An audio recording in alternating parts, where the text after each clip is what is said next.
네, 홍익표 변호사입니다. 이번 시간에는 파산 회생 신청 시 준비할 사항, 이게 지금 이제 최신 버전인데 이걸 만든 이유는 업무를 변호사나 사무장, 직원들이 효율적으로 처리하기 위해서 당사자에게 이제 교부해 주는 겁니다.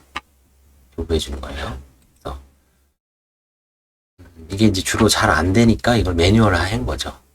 첫 번째, 요즘은 왜냐면 이제 공인인증서로 해서 당사자가 이제 예전에는 서류를 나눠주면서 요것 떼어와라, 저것 떼어와라, 요것 떼어와라, 저것 떼어와라 한다 보니까 시간도 많이 걸리고 그분들이 또 가서 잘 떼는 경우도 있지만 힘들어 하시고, 그쵸? 그래서 좀 편리하게 일단 첫 번째, 은행 가셔서 해야 할 일이, 자, 공인인증서가 있다면 은행 등에서 발급받은 공인인증서가 컴퓨터나 핸드폰에 있다면 은행에 방문하실 필요 없이 바로 사무실로 연락 주시면 됩니다.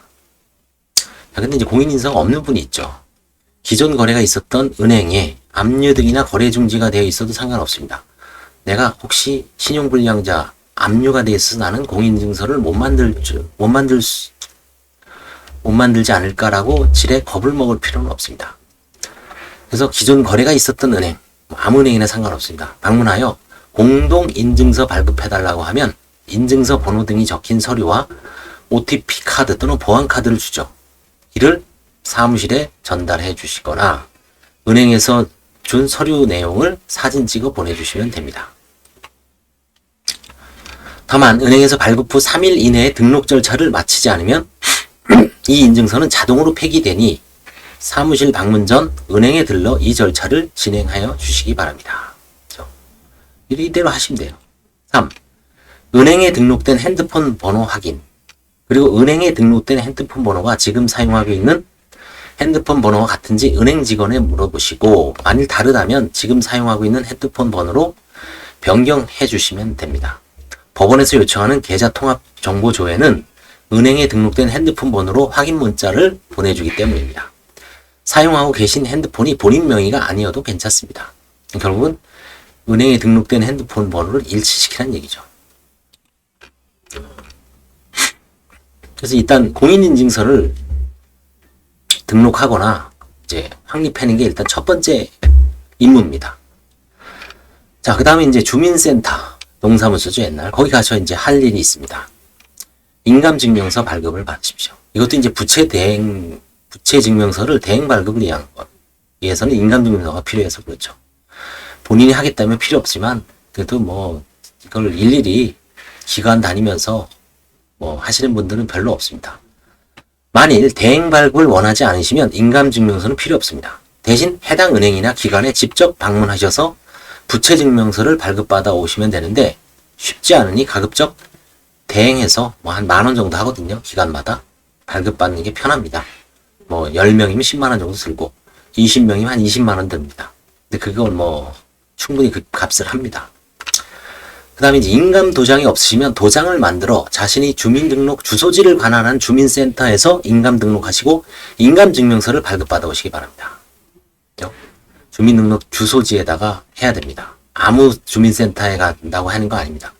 인감증명서 발급은 아무 주민센터나 되지만 최초의 인감 도장이 없어서 인감 도장을 만들 때는 자신이 주민등록 주소지를 관할하는 주민센터에서 등록을 해야 됩니다. 기존에 등록된 인감이 있으면 신분증만 가지고 가까운 주민센터에 가셔서 발급받으시면 됩니다. 본인이 직접 가시기 바랍니다.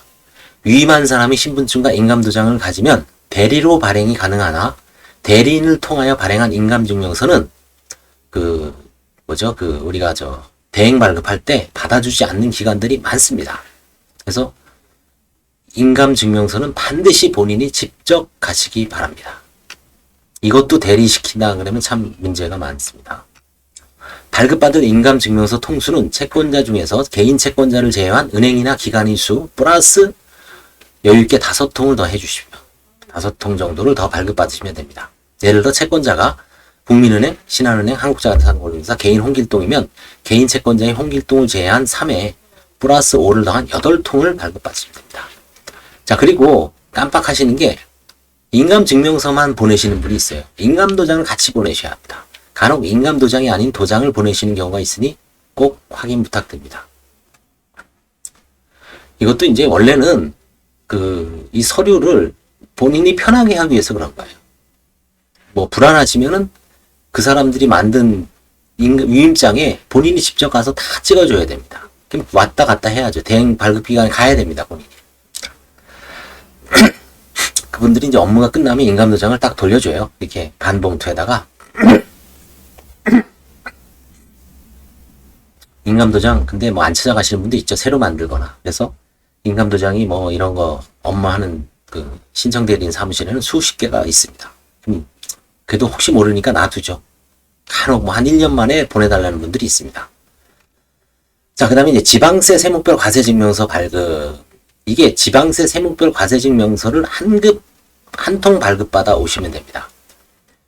이 전국적인 서류는 인터넷으로 발급이 되지 않습니다. 그래서 현재로부터 과거 5년까지 기간에 관한 것, 기간을 일단 5년으로 하시고, 뭐 일부 지방에선 관제인이 10년 갖고 오라 그러면 10년을 하시면 되죠. 5년. 그 다음에 중요한 게 모든 세목이 포함되도록 표시하여 발급하고, 지방세 세목별 과세증명서에 들어가는 세금을 저도 한번 쉬어봤는데 한 19개인가 20가지 정도가 됩니다. 20가지 정도 됩니다. 그게 다 포함되도록 발급하여 주시고, 그 다음에 전국 단위, 그렇죠?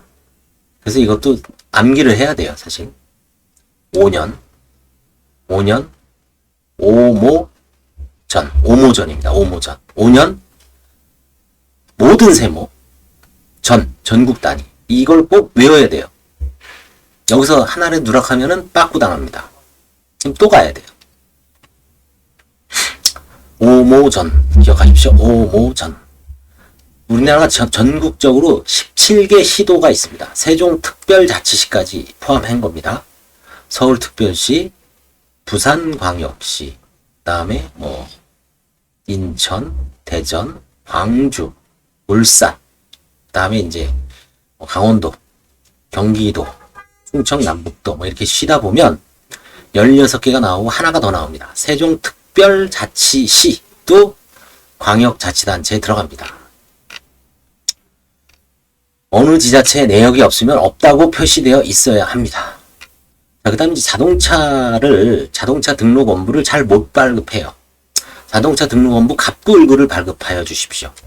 현재 소유하고 계신 차량이나 오토바이는 차량 번호를 알려주시고, 현재 소유하지 않으나 5년 이내에 처분한 차량이 있으면 그 차량이 차량 등록원부 갑구와 을구를 발급받아 제출해 주시기 바랍니다. 근데 이제 여기서 지금 제가 하나 더 설명할 것은 제 동영상 어디에도 있을 겁니다. 자동차는 갑구와 을구가 우리 부동산은 역사적 연원주입니다. 그래서 갑구와 을구가 채무를 변제해도 삭제는 돼 있지, 아니 이렇게 삭서는 돼 있지 삭제는 안 됩니다. 그래서 과거에 근저당 게 다 나옵니다. 근데 자동차는 을구가 빚을 갚고 근저당이 없으면 삭제가 됩니다. 나오지가 않습니다. 그거는 갑구에만 이렇게 표시되어 있습니다. 연결해서. 그래서 옛날 관제인도 잘 모를 때는 왜 을구 안 떼오냐고 막 윽박을 지르죠. 자기가 몰라서 그렇습니다. 저희가 처음에 조사할 때. 을구는 안 나와요. 빚을 갚았으면, 자동차는. 을구는 설정되어 있는 경우만 을구가 나옵니다. 근데 그걸 모르고 관제인이나 보조인이 지멋대로 뭐 왜 을구 안 떼오냐고 막 윽박 지르는 적도 있었을 거예요. 초창기에. 근데 나중에 이렇게 보니까 갑구만 나온 거는 을구가 없는 거예요. 을구는 근저당이 있어야지 나옵니다. 그 점을 유념해 주시기 바랍니다. 이 관제인도 사실 오랜 동안 이렇게 관찰하는 거죠. 그쵸? 제가 뭐 예전에 무관할 세목별 과세증명서가 있어갖고 2014년도, 2012년도입니다. 12년도에 이런 게 있다. 그래서 그 당시에 서울회생법원 기획판사인 김모 판사님, 우리 후배입니다만 지금은 이제 변호사로 계시는데 그분한테 이제 이거 해야 됩니다 하고 이제 다 바꿨잖아요. 그때 무관할. 그래서 그렇게 하다 보니까 어느 날 또 무관할이 없어졌어요. 전국적으로 전산화가 된 거죠. 계속 변합니다. 뭐죠? 개인별 토지 소유 현황도 바뀌었죠. 지적전산 자료 조회로. 자동, 보험도 옛날 십몇 년 전부터 이렇게 보면 다 바뀌었습니다. 그게. 서류를 이렇게 유심히 보면. 그래서 이제 주민센터, 처음에 주민센터, 그 다음에, 처음에 이제 은행에 가서, 공인인증서 작업을 하시고, 주민센터 가서 인감 작업을 하시고, 그 다음에 세 번째, 법원에서 할 일은 뭐냐? 그 다음에 가까운 법원의 신분증을 가지고 방문하여 안내창구에 가셔서 코트넷 검색을 해달라고 하면 기존에 진행한 민사소송이나 신청사건 내역을 출력해 줍니다. 민사집행, 차전, 민사집행, 그 다음에 민사소송, 강제집행, 다 해달라고 하십시오. 그러면 다 나옵니다. 과거에 그 내용을 팩스나 카톡 등으로 사무실로 보내주시면 됩니다. 이게 소송조회 하는 얘기예요. 코트넷 조회. 아무 기록이 없다면 따로 그 내용을 발급해 주지 않으니 없다는 내용만 알려주시면 됩니다. 이거는 반드시 코트넷 사건 조회는 집에서 하실 생각 마십시오. 간혹 빠지는 경우가 있습니다. 그래서 서울중앙법원은 3번 창구로 가시면 됩니다. 3번 창구. 그 다음에 기타.